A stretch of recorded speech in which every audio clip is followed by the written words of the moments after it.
This video is sponsored by Brilliant.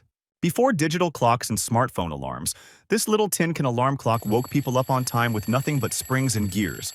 Mass-produced in the late 1800s by companies like West Clocks, these rugged little machines featured ticking gears, clanging bells, and wind-up keys, all working together to jolt sleepers awake. But have you ever wondered how these classic mechanical alarm clocks actually work? Let's take a look. To understand how a mechanical clock works, we only need to understand two key things: gears and the escapement. Let's start with gears. Gears are basically wheels with teeth. When two gears mesh together, they can transfer rotation from one to the other. The type of gears we typically see in clocks are called spur gears. For two gears to mesh correctly, their tooth size and spacing must match. This is determined by something called the module, which is the ratio between the pitch diameter, an imaginary circle that represents the effective size of the gear, and the number of teeth. When two gears have the same module and the same tooth profile, they can engage smoothly and rotate together without slipping. When gears mesh, one of them drives the motion. This is called the driver gear. The gear that receives the motion is the driven gear. If both gears have the same number of teeth, they rotate at the same speed. But if the driven gear has only half as many teeth as the driver gear, it has to spin twice as fast to keep up. You can think of it like this. For the smaller gear to match the larger gear's full rotation, it needs to spin enough times to cover the bigger gear's circumference. And that depends on the number of teeth. This relationship is called the gear ratio. The gear ratio tells us how many times the driven gear rotates in relation to the driver. This principle is the foundation of how clocks reduce or multiply motion to turn the hands at the correct speed. So by using gears, we can establish the rotational relationship between the second, minute, and hour hands. Let's start with the second gear, which we'll assume has 60 teeth and acts as the driver gear. Since a clock face is divided into 60 minutes, the minute gear must rotate just 1/60th of a turn for every full rotation of the second gear. That means the gear ratio between them is 1 to 60. In theory, that would require the minute gear to have 3,600 teeth, which is obviously way too large to fit inside a compact clock. And it doesn't stop there. For every full rotation of the minute hand, the hour gear needs to turn 1/12 of a turn, which means it needs 12 times more teeth than the minute gear, a whopping 43,200 teeth. Clearly, these huge gear sizes aren't practical inside a small tin can alarm clock. Not to mention the issue of the minute hand rotating in reverse. So how do we solve this? To keep everything compact, we use a clever trick: compound gears. This means mounting smaller gears on the same shafts as the larger driver gears. Since the small gear shares the shaft, it rotates at the same speed. But because it has fewer teeth, it can drive the next gear without needing the next gear to be massive. For example, if the smaller gear has only 10 teeth, the driven gear only needs 60 teeth to achieve a 1:6 ratio instead of 360 teeth. By splitting the large gear ratio like 1:60 into two stages of 1:6 and 1:10, and 1:12 into 1:3 and 1:4, we can make the gears much smaller. This way, everything stays compact and efficient. And these middle gears also help in correcting the direction of rotation. Now, if we peek inside a real mechanical alarm clock, we'll see a similar arrangement. There's a gear that drives the second hand and completes one rotation every minute.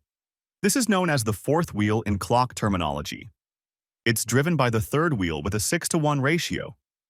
The third wheel is driven by the center wheel with a 10:1 ratio. The center wheel rotates once per hour, the same as the minute hand. That gives us a full 60:1 ratio from the second gear to the minute gear, just as we need. The center wheel is driven by the main gear with a gear ratio of around 5.5 to 1, and the arbor, or shaft, of this gear is connected to the mainspring. Interestingly, the main gear itself isn't fixed directly to the arbor. Instead, it has small teeth on its inner surface that engage with a ratchet spring attached to the arbor. When the spring is wound, the ratchet skips over the teeth, allowing the gear to stay still.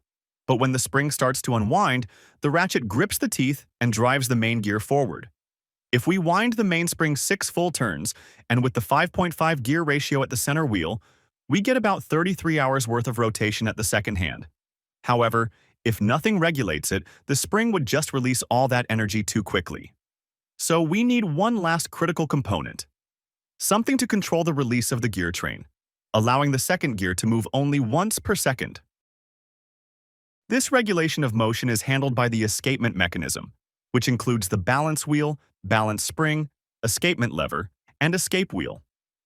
As the mainspring unwinds, it tries to spin the gear train, but the escape wheel controls this motion by getting its teeth temporarily locked and released by the escapement lever.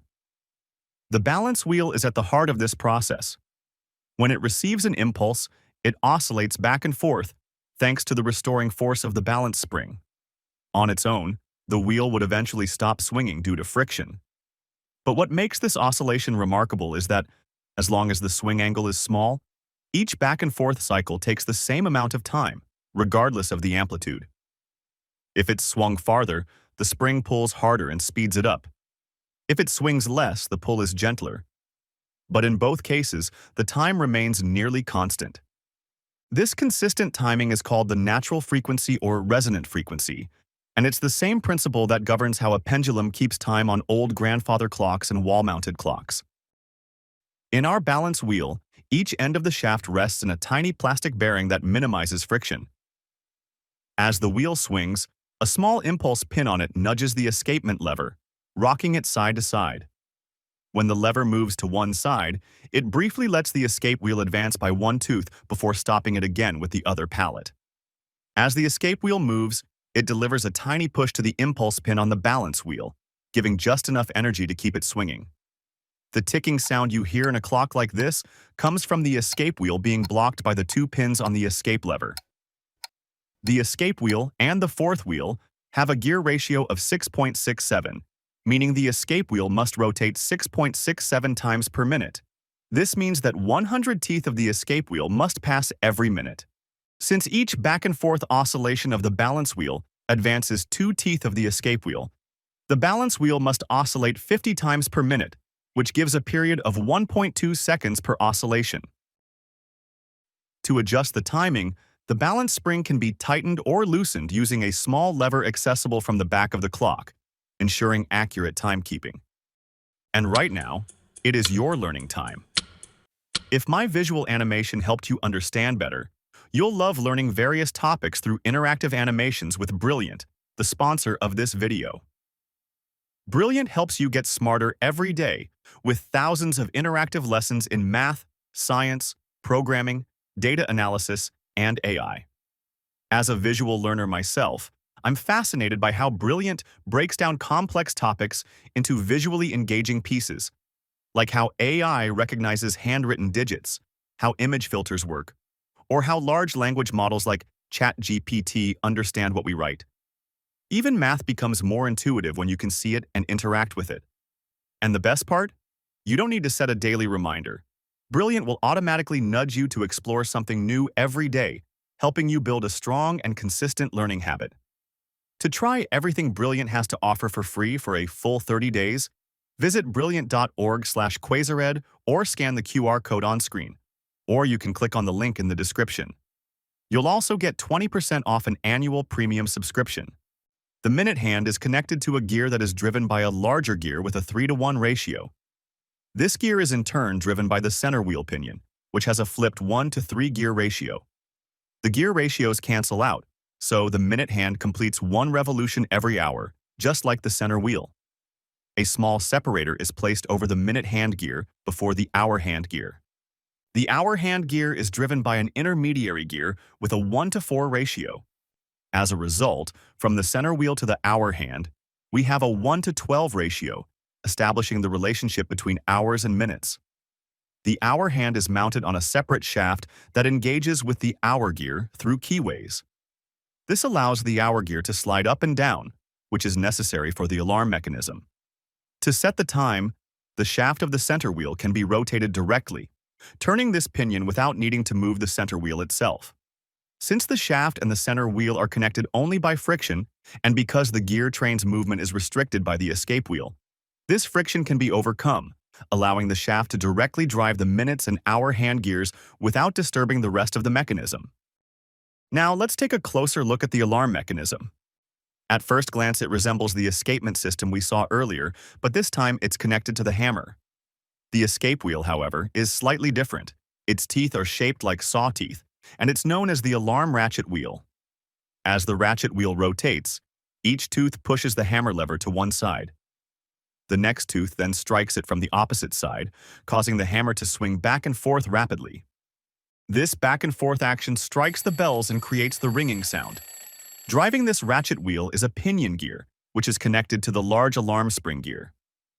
Just like the main timekeeping gear, this gear is powered by a coiled alarm mainspring. Just like main gear, the alarm gear isn't fixed directly to the shaft. Instead, a click spring, or ratchet spring, is attached to the shaft. This design lets you wind the alarm without immediately triggering it. Otherwise, you'd hear the alarm sound every time you wind the spring. The clicking sound you hear during winding comes from the spring arms snapping over the holes. Once the alarm spring is fully wound and then released, it begins to unwind, spinning the alarm gear and violently driving the hammer until the spring runs out of energy. But how do we make sure the alarm only goes off at the set time? This is where the alarm release lever comes in. When it's pressed down, it prevents the hammer lever from escaping the ratchet teeth, essentially locking it in place. When the preset alarm time is reached, the release lever is lifted, freeing the hammer and allowing the ratchet wheel to spin rapidly, striking the bells. The timing and release of the alarm involve a clever interaction of two gears. The hour gear, which we've seen before, works in tandem with the alarm setting gear, to which the alarm hand is attached. If you look closely at the hour gear, you'll see three small sloped extrusions. The same pattern is cut out beneath the alarm setting wheel. Because of the asymmetrical design, these patterns only perfectly align once per full rotation.